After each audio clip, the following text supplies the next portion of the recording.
माननीय सदस्यहरू, सङ्घीय संसदको दुवै सदनको संयुक्त बैठकको कारबाही प्रारम्भ हुन्छ। सर्वप्रथम सम्माननीय प्रधानमन्त्री बालेन्द्र शाहलाई सम्माननीय राष्ट्रपतिबाट सङ्घीय संसदको दुवै सदनको संयुक्त बैठकलाई हुने सम्बोधनको प्रति सम्माननीय राष्ट्रपति समक्ष पेश गर्न अनुमति दिन्छु।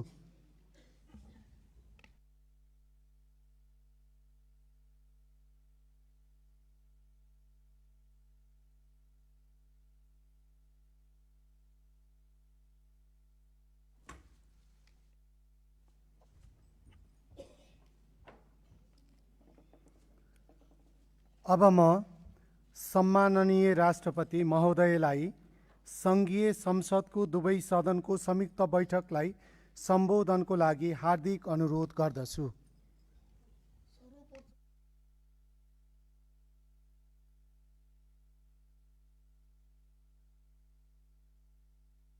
अज्ञात सम्पूर्ण शहीदहरूप्रति हार्दिक श्रद्धाञ्जली व्यक्त गर्दै नेपाल सरकारको 2082-83 को नीति र कार्यक्रम प्रस्तुत गर्न चाहन्छु।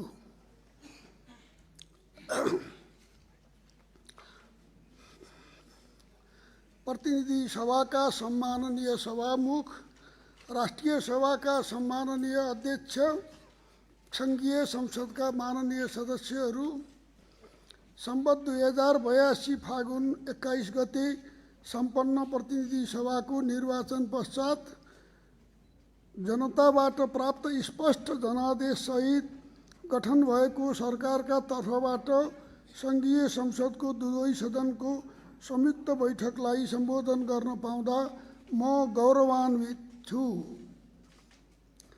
नेपालको लोकतान्त्रिक आन्दोलनका प्रणेता अग्रजलाई स्मरण गर्दै नागरिक सर्वोच्चता, स्वतन्त्रता, सुशासन, भ्रष्टाचार नियन्त्रण, आर्थिक रूपान्तरण र जनउत्तरदायी शासन प्रणाली स्थापनाको आकाङ्क्षासहित 2082 भदौ 23-24 गते युवा पुस्ताको ऐतिहासिक सहभागितामा भएको आन्दोलनमा जीवन उत्सर्ग गर्नुहुने नागरिक तथा राष्ट्रसेवक एवं लोकतन्त्र, स्वतन्त्रता र परिवर्तनका विभिन्न आन्दोलनमा शहादत प्राप्त गर्नुहुने ज्ञात अज्ञात शहीदहरूप्रति हार्दिक श्रद्धाञ्जली अर्पण तथा घाइते हुनुभएका सम्पूर्ण योद्धाहरूको शीघ्र र पूर्ण स्वास्थ्य लाभको कामना गर्दछु।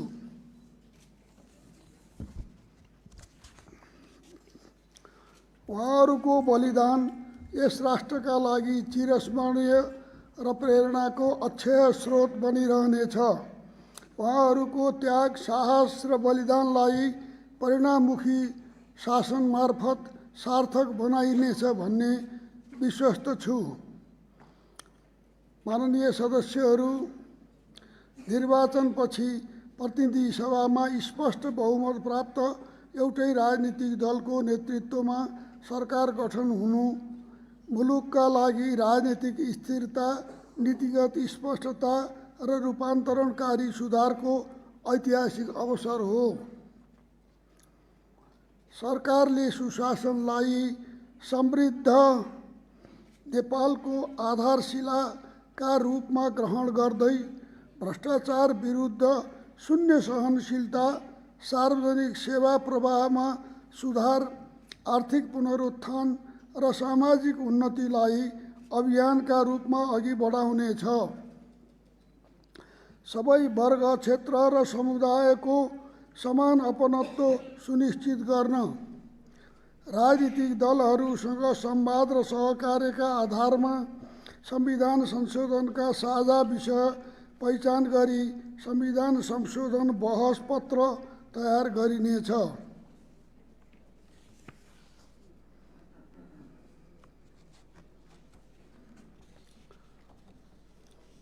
सबै आर्थिक कारोबारलाई डिजिटल प्लेटफर्ममा आबद्ध गरी नगद रहित, पारदर्शी र राजस्व चुहावट मुक्त अर्थतन्त्रको औपचारिकीकरण गरिनेछ। करका संरचनाको पुनरावलोकन गर्दै उद्यमी तथा मध्यमवर्गीय परिवारमाथिको बोझ घटाइनेछ। स्वैच्छिक कर अनुपालन, प्रविधि मैत्री राजस्व प्रशासन र शीघ्र कर विवाद समाधान प्रणाली मार्फत राजस्व प्रणालीलाई उद्यम मैत्री बनाइनेछ। विभिन्न देशसँग दोहोरो कर मुक्ति सम्झौता विस्तार गरिनेछ। प्रदूषण पूर्वाधार र अन्य छरिएका शुल्कलाई क्रमशः एकीकृत हरित कर प्रणालीमा रूपान्तरण गर्ने नीति अवलम्बन गरिनेछ। भन्सार नाकामा न्यून विद्युतीकरण नियन्त्रण गरिनेछ। मूल्य अभिवृद्धि लगायत सबै करको फिर्ता गर्ने प्रणाली स्वचालित र समयबद्ध बनाइनेछ। सम्पत्ति शुद्धिकरण निवारण सम्बन्धी अन्तर्राष्ट्रिय मापदण्डको पूर्ण पालना गर्दै जोखिममा आधारित नियमन, सुपरिवेक्षण र अभियोजन प्रणाली लागू गरिनेछ। सहकारी संस्थाको नियमन र प्रभावकारी व्यवस्थापन गर्न राष्ट्रिय सहकारी नियमन प्राधिकरणको क्षमता सुदृढ गरिनेछ। समस्याग्रस्त सहकारी संस्थामा रकम जम्मा गरेका बचतकर्ताको रकम फिर्ता गर्न एकीकृत बचतकर्ता सुरक्षण कोष स्थापना गरी कर्जा असुली मार्फत बचतकर्ताको रकम फिर्ता गरिनेछ। कर्जा सूचना प्रणालीलाई सुदृढ गरी अत्यधिक ऋण, मिटर ब्याज र आर्थिक अपराध नियन्त्रण गरिनेछ। पुँजी बजारलाई सुरक्षित, प्रतिस्पर्धी र अन्तर्राष्ट्रिय मापदण्ड अनुरूप विकास गरिनेछ। धितोपत्र नियमन, नेप्से तथा क्लियरिङ प्रणालीको पुनःसंरचना गर्दै संस्थागत लगानीकर्ता, पेन्सन कोष, बिमा, म्युचुअल फन्ड र गैर आवासीय नेपालीको सहभागिता विस्तार गरिनेछ।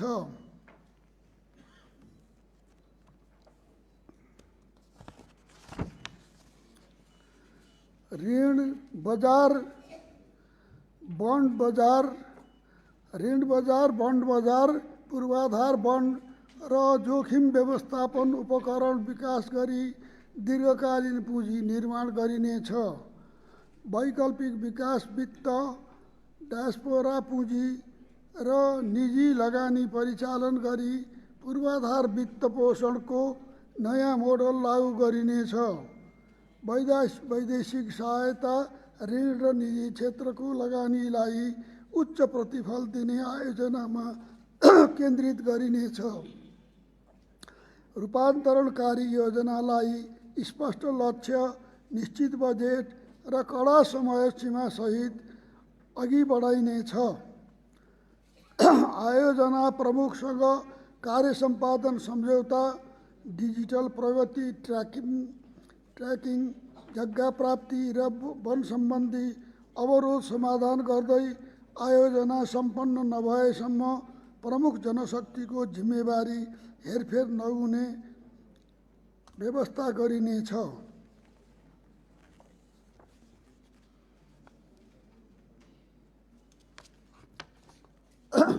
सार्वजनिक खर्चलाई परिणाममुखी बनाउँदै सार्वजनिक संस्थान सुधार, खर्च कटौती र चुस्त सेवा प्रवाहलाई प्राथमिकता दिइनेछ।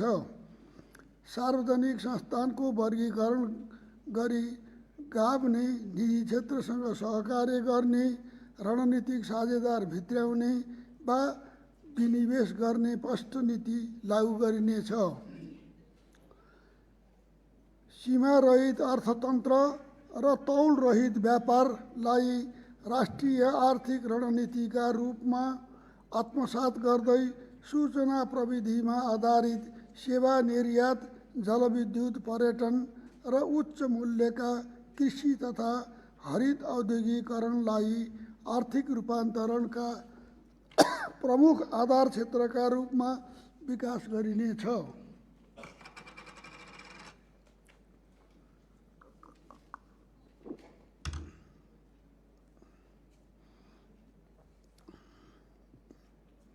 श्रम निर्यातमा निर्भर अर्थतन्त्रलाई ज्ञान सेवा, डिजिटल व्यापार, रिमोट वर्क र मूल्य अभिवृद्धि हुने सेवामुखी अर्थतन्त्रमा रूपान्तरण गरिनेछ। अन्तर्राष्ट्रिय पेमेन्ट गेटवेलाई कानुनी मान्यता दिई विदेशी मुद्रा आर्जन र कर व्यवस्थापनलाई सहज बनाइनेछ।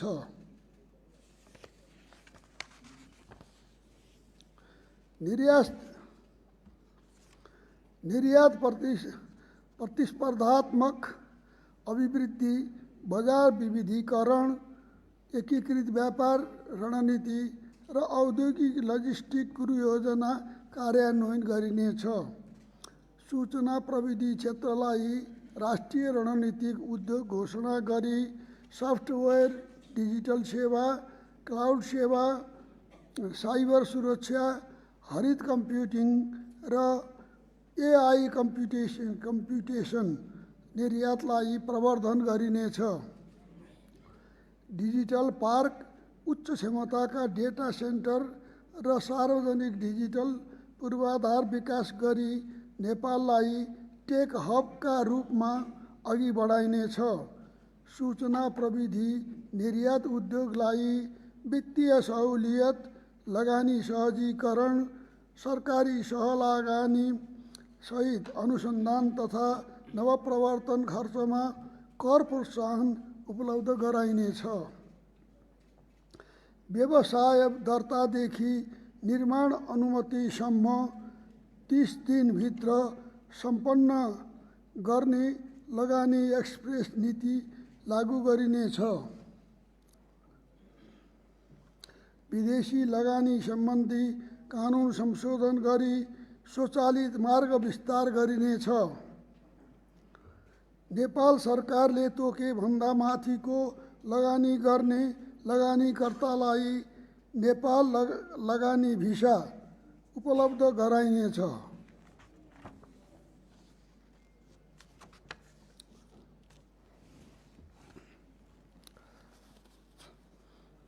विशेष आर्थिक क्षेत्रहरूको विस्तार तथा साझा पूर्वाधार सहित औद्योगिक ग्राम स्थापना गरिनेछ। ग्रीन मार्केट भिलेज, सूचना प्रविधि पार्क, कृषि उत्पादन केन्द्र लगायत उत्पादनमूलक तथा नवप्रवर्तनमा आधारित औद्योगिक क्षेत्रहरूको विकास गर्दै त्यस्ता क्षेत्रलाई औद्योगिक पर्यटनसँग आबद्ध गरिनेछ। स्टार्टअप नेपाल पोर्टल मार्फत एकै दिनमा कम्पनी दर्ता, कर छुट, बिउ पुँजी लगायतका सेवा प्रदान गरिनेछ। माननीय सदस्यहरू, ग्रामीण अर्थतन्त्रको पुनर्जीवन र कृषिलाई सम्मानजनक र उद्यमशील व्यवसायको रूपमा स्थापित गर्न बहुपक्षीय लगानी प्रवर्धन गरिनेछ। उत्पादन वृद्धि, लागत न्यूनीकरण, आय प्रतिस्थापन र खाद्यान्न आत्मनिर्भरताका लागि नीतिगत सुधार, प्याकेजमा आधारित उत्पादन प्रणाली यान्त्रीकरण, डिजिटल प्रविधि तथा एग्रिटेक मार्फत कृषि आधुनिकीकरणलाई तीव्रता दिइनेछ। विशिष्टीकृत उत्पादन क्षेत्र विकास गरी कृषि उत्पादनलाई उद्योग प्रशोधन र बजारसँग जोड्दै वैदेशिक रोजगारीबाट फर्किएका जनशक्तिलाई कृषि उद्यममा आकर्षित गरिनेछ। बाली लगाउनु अघि नै प्रमुख कृषि बालीको न्यूनतम समर्थन मूल्य तोकी प्रभावकारी रूपमा कार्यान्वयन गरिनेछ। समर्थन मूल्यको कार्यान्वयन तथा भुक्तानी प्रणालीलाई डिजिटल बनाउँदै रकम सिधै किसानको बैंक खातामा जम्मा हुने व्यवस्था मिलाइनेछ। न्यूनतम समर्थन मूल्यमा कृषि उपज खरिद गर्ने निजी कम्पनी तथा सहकारीलाई सहुलियत प्रदान गरिनेछ। खाद्य व्यवस्था तथा व्यापार कम्पनीलाई सक्षम बनाइनेछ। सार्वजनिक निजी साझेदारीमा कृषि कम्पनी र सञ्जाल स्थापना गरी उत्पादन पछिको क्षति न्यूनीकरण र आपूर्ति श्रृङ्खला सुदृढ गरिनेछ। गुणस्तर मापदण्ड र प्रमाणीकरण सहित विशिष्ट पहिचान गरिएका उत्पादनलाई भण्डारण, ब्रान्डिङ र बजारीकरण मार्फत निर्यात प्रवर्धन गरिनेछ।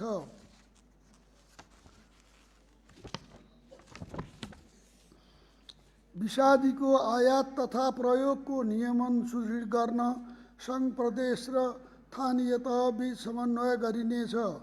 प्रमुख कृषि उपज बजार र भन्सार बिन्दुमा विषादी जाँच गर्न अन्तर्राष्ट्रिय प्रत्यायनयुक्त प्रयोगशालाहरू विकास, विस्तार र सञ्चालन गरिनेछ। कृषियोग्य जमिन बाँझो रहने प्रवृत्तिलाई निरुत्साहित गर्दै भूमि ब्याङ्क प्रणाली मार्फत बाँझो जमिनलाई उत्पादन कार्यमा उपयोग गर्न युवा, महिला, भूमिहीन तथा साना तथा सीमान्तकृत किसानको पहुँच सुनिश्चित गरिनेछ। किसान सूचीकरण, परिचय पत्र र क्रेडिट कार्ड मार्फत सहुलियतपूर्ण वित्त र प्रविधिमा पहुँच विस्तार गरिनेछ। करार खेती, सहकारी खेती र कृषि वन प्रणालीलाई प्रोत्साहन गरिनेछ।